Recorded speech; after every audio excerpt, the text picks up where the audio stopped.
Film की शुरुआत में एक नोट के जरिए बताया जाता है कि सदियों से टेम्पलर के शूरवीर एप्पल ऑफ ईडन नाम के मिथिकल आर्टिफैक्ट के तलाश में हैं, क्योंकि उनका मानना है कि वो आर्टिफैक्ट एक आजाद सोच की चाबी है जिसके अंदर इंसानों की सोच को नियंत्रित करने के जेनेटिक कोड मौजूद है। और अगर टेम्पलर उस आर्टिफैक्ट को पा लेता है तो वो इंसानों की आजाद सोच पर काबू पा लेंगे।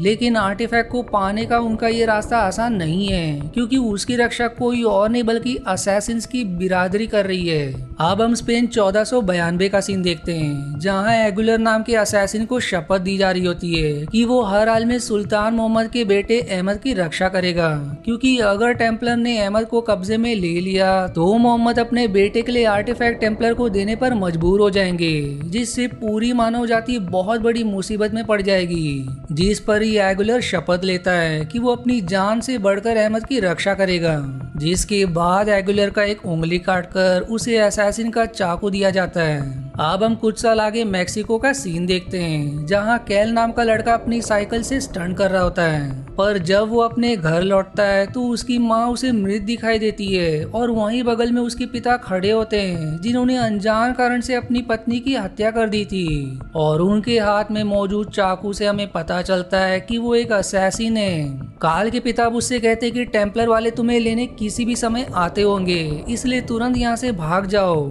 जो सुनकर कैल वहाँ से भागने लगता है, पर उसके पीछे टेम्पलर के लोग पड़ जाते हैं, लेकिन जैसे तैसे वो उनसे बचकर भागने में सफल हो जाता है। अब इसके बाद हम 30 साल बाद का यूएसए का सीन देखते हैं, जहाँ की जेल में कैल एक आदमी की हत्या के अपराध में बंदी बना होता है और आज उसका जन्मदिन भी है, पर आज ही के दिन उसे जहरीला इंजेक्शन देकर मार दिया जाएगा।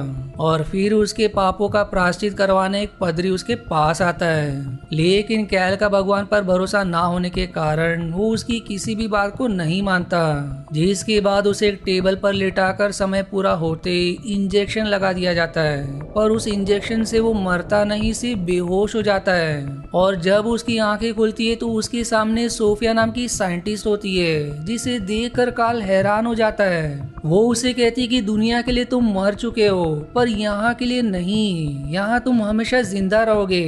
पर ये सब काल को ठीक नहीं लगता, इसलिए वो वहाँ से भागने लगता है और भागते हुए गैलरी के पास आ जाता है, जहाँ का नजारा देखकर वो आश्चर्यचकित रह जाता है, क्योंकि वो फैसिलिटी उसकी सोच से भी कहीं ज्यादा बड़ी होती है, जहाँ से बचकर भागना असंभव के बराबर है। तब मोसा नाम का असैसिन कैल से कहता है कि शुरू शुरू में ऐसा ही लगेगा, पर रहते रहते सब समझ जाओगे। जो सुनने के बाद फिर कैल सोफिया से सवाल करता है कि आखिर ये कौन सी फैसिलिटी है जहाँ तुम लोग मुझे लेकर आए हो, जिस पर वो समझाती कि एक ऐसी ऑर्गेनाइजेशन है जो मानव जाति की भलाई के लिए काम करती है। दरअसल सोफिया टेम्पलर से है और उसकी पूरी ऑर्गेनाइजेशन के मेंबर्स टेम्पलर वाले हैं, लेकिन सोफिया की ये बात कैल को मजाक लगती है, इसलिए अब सोफिया कैल को एक लैब में लेकर आती है, जहाँ उसके नर्वस सिस्टम में एनिमस नाम का डिवाइस लगाकर सोफिया उससे कहती है कि अभी तुम जो भी अनुभव करोगे वो आगे से 5 साल पहले एगुलर की यादें होंगी, क्योंकि तुम उसकी पीढ़ी के आखिरी वारिस हो, जिसके पास ही आखिरी बार आर्टिफैक्ट को देखा गया था। जीतना कहकर एमिनेस चालू कर दिया जाता है, जिससे कैल को पुराने विजन्स आने लगते हैं, जहां वो एगुलर को देख पाता है जो बाकी असैसिन्स के साथ एक गांव में होता है। और वहीं टेम्पलर के लोग अहमद को एक पिंजरे में कैद करके अपने साथ ले जाने वाले होते हैं, पर तभी बिल्डिंग के ऊपर से कूदते हुए एगुलर नीचे आता है और टेम्पलर के जनरल को अपने चाकू से मार देता है, जिसके बाद बाकी असैसिन्स भी वहां आकर टेम्पलर के लोगों से लड़ने लगते हैं। और फिर मौका देखकर एक असैसिन अहमद को घोड़ा गाड़ी के जरिए वहां से ले जाने लगती है, पर टेम्पलर के कुछ लोग उसके पीछे पड़ जाते हैं, इसलिए एगुलर उनके पीछे जाता है और फिर अपने बहादुरी का प्रदर्शन करते हुए सभी को एक एक करके मार गिराता है। वहीं इधर जो भी हरकत एगुलर कर रहा होता है वहीं सेम हरकत और एक्शन कैल फैसिलिटी में कर रहा होता है, साथ ही उसकी सारे हरकतें एनिमस में रिकॉर्ड हो रही होती है।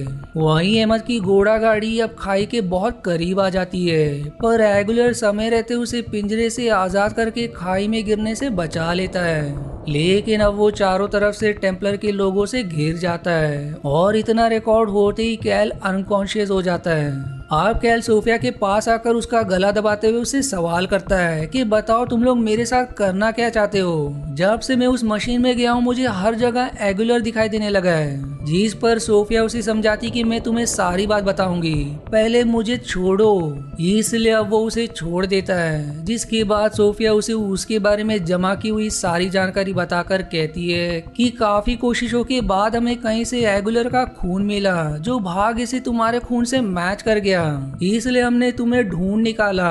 और यहाँ तुम अकेले नहीं हो, तुम्हारे तरह और भी असैसिन यहाँ रहते हैं और सभी असैसिन के अंदर हिंसा भरी पड़ी है। मेरी माँ को भी एक असैसिन ने मार दिया था, इसलिए हम उनके अंदर से हिंसा को खत्म कर देना चाहते हैं, पर इसके लिए तुम्हें हमारा साथ देना होगा।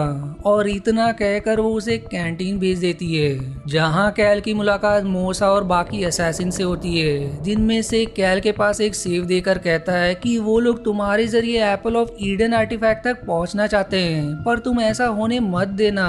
जिस पर कैल कहता है कि ऐसा कभी नहीं होगा, जो सुनकर वो असैसिन वहां से चला जाता है। इधर सोफिया के पिता एलन उससे कहते हैं कि हमें कैल को फिर से एनिमल्स में डालना होगा, लेकिन वो कहते हैं कि कैल अभी पूरी तरह से स्वस्थ नहीं है, इसलिए हमें थोड़ा इंतजार करना चाहिए। पर एलन नहीं मानते। वहीं कैल को अब फिर से एगुलर दिखाई देता है जो उससे लड़ने लगता है। कैल भी अब उसका मुकाबला करता है, जिससे वो भी कुछ लड़ाई के मूव सीख जाता है। और जब वहाँ गार्ड जाते हैं तो उन्हें एगुलर की तरह मारने लगता है, पर गार्ड जैसे तैसे कैल को पकड़कर लैब में ले आते हैं, जहां उसे जबरदस्ती एनिमल्स के अंदर डाल दिया जाता है, जिससे कैल को फिर से एगुलर के विजन आने लगते हैं, जहां वो अपने साथी मारिया और ओजेडा के साथ बंदी बना हुआ होता है, जिन्हें पकड़कर टेम्पलर के राजा के सामने लाया जाता है। और फिर एक पदरी दावा करता है कि बहुत ही जल्द आर्टिफैक्ट हमारा होगा और असैसिन्स का खात्मा होगा, जिसकी शुरुआत इन्हें जलाकर की जाएगी।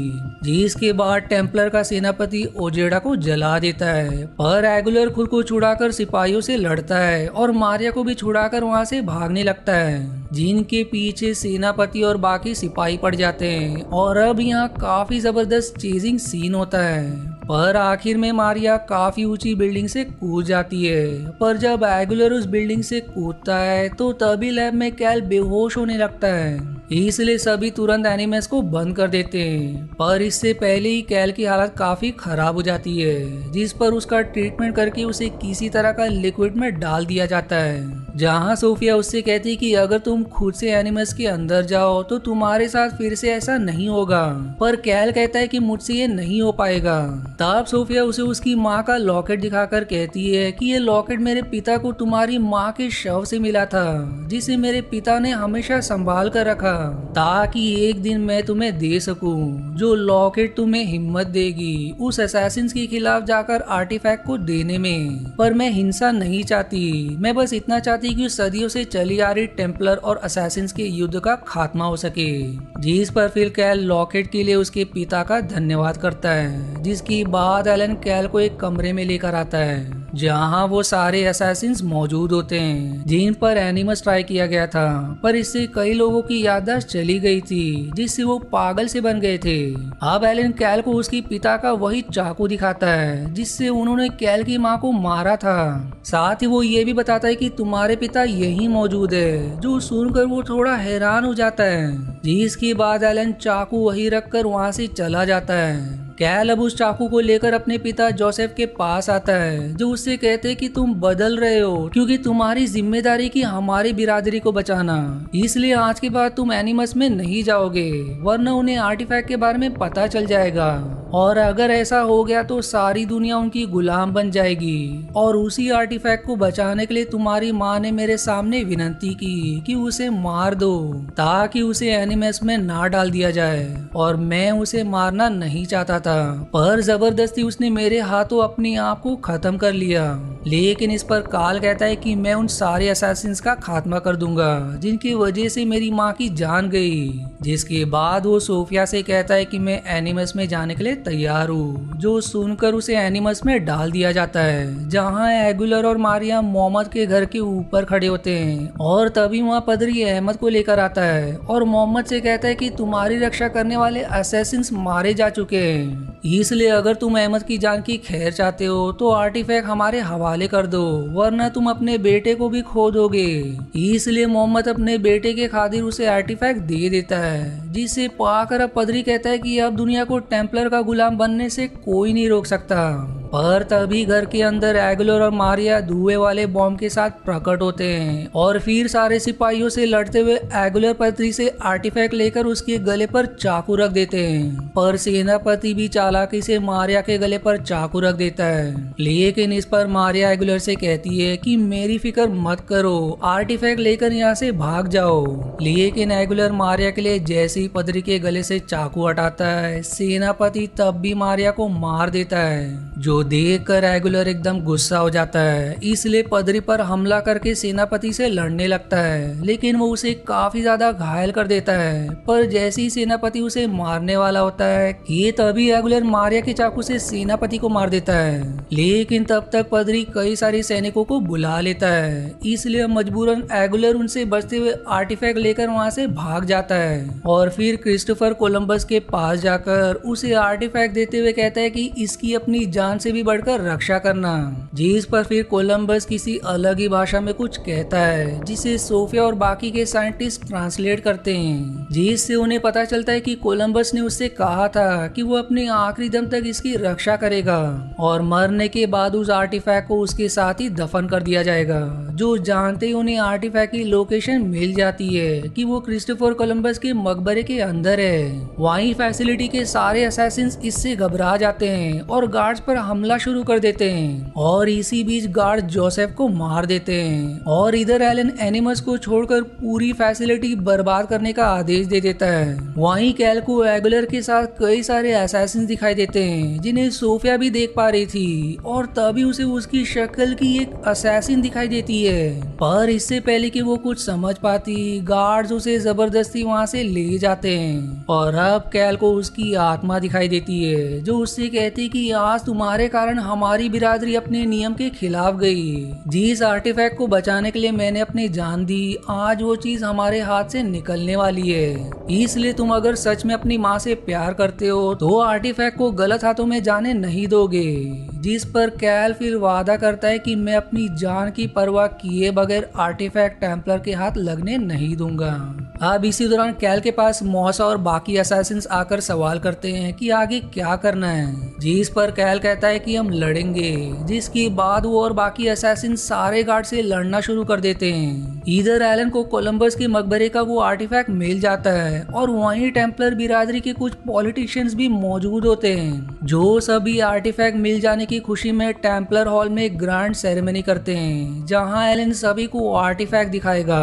वहीं सोफिया एलन से कहती कि मैंने आपकी स्पीच पढ़ी, आपने मुझसे झूठ कहा कि आप दुनिया से हिंसा को खत्म करना चाहते हो। जिस पर एलन कहता है कि मैंने कुछ भी झूठ नहीं कहा, क्योंकि हमारी नजर में हिंसा वो असैसिन्स हैं जिन्हें हम खत्म करना चाहते हैं। साथ ही हम अब आर्टिफैक्ट के जरिए सारे इंसानों के दिमाग से उनकी सोचने की शक्ति को खत्म करके अपने हिसाब से सीमित रखेंगे, ताकि हम जो चाहेंगे वो सिर्फ वही सोचेंगे।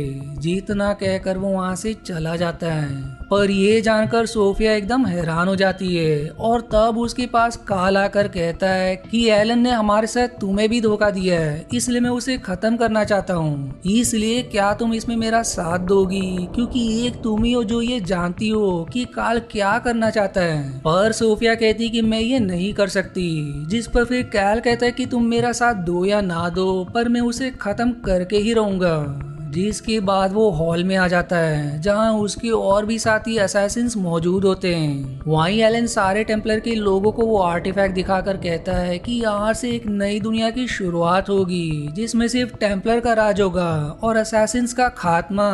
पर तभी पीछे से कैल असैसिन्स के चाकू से सबके सामने एलन का गला काट देता है, जो देखकर सारे लोगों में अफरा तफरी मच जाती है। और जब तक सोफिया एलन के पास आती, वो अपना दम तोड़ तोड़ चुका होता है। साथ ही कैल ने उससे आर्टिफैक्ट लेकर उसके हाथ में एक सेव रख दिया होता है, जिसे देखकर सोफिया कहती कि ये सब मेरे कारण हुआ। अगर मैं आर्टिफैक्ट नहीं ढूंढती तो आज मेरे पिता जीवित होते और मैं इसका बदला उन असैसिन से लेकर रहूंगी। वहीं कैल मोसा और एक असैसिन के साथ काफी ऊंची बिल्डिंग के टेरेस पर खड़ा होता है, जहां उसके हाथ में वो आर्टिफैक्ट भी होता है। और इसी इनकम्प्लीट सस्पेंस के साथ ही मूवी यहीं समाप्त हो जाती है। आशा है आपको मेरी एक्सप्लेनेशन पसंद आई। यदि हाँ तो प्लीज वीडियो को लाइक करना और चैनल को सब्सक्राइब करके सपोर्ट करना ना भूलें। मिलते हैं अगले एक्सप्लेनेशन वीडियो में, तब तक के लिए धन्यवाद दोस्तों।